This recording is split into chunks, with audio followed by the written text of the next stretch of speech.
हथवा के लेली मैया लोटावा से डोरिया हो कि चली रे भैली ना मैया गंगाया सननवा हो कि चली रे भैली ना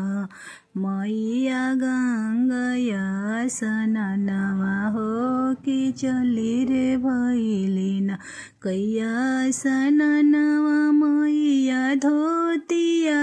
कचरली हो कि राजा के बेटावना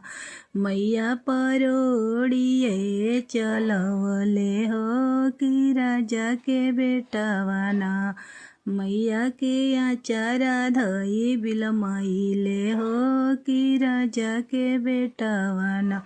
इमती जानी हमई राजावा मैया बड़ी अकेले हो कि हमारा संगवाना बड़ी सात गो बहिनिया हो कि हमारा संगवाना हई दुर्गा बहिनिया हो कि हमारा संगवाना पहले तमारब राजावा जोर से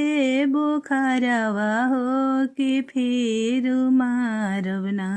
राजावा करब जरी छरावा हो कि फिर मारब ना राजावा करब जरी छरावा हो कि फिर मारब ना हमहू त जननी मैया मलिनी बेटियावा हो मलिनी जानी के ना मैया रोड़िया चलवनी हो मलिनी जानी के ना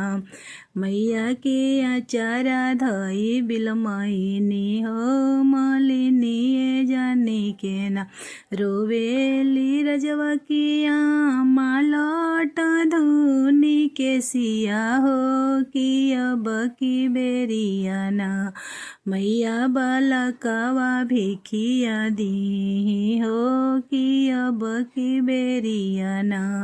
मैया बालकवा भिखिया दी हो कि अब की बेरिया रोवेली रजवा के तिरिया लौट धुनी के सिया हो कि अब की बेरिया ना मैया सिंदूरवा भिखिया दी हो कि अब की बेरिया ना मैया सिंदूरवा भिखिया दी हो कि अब की बेरिया ना।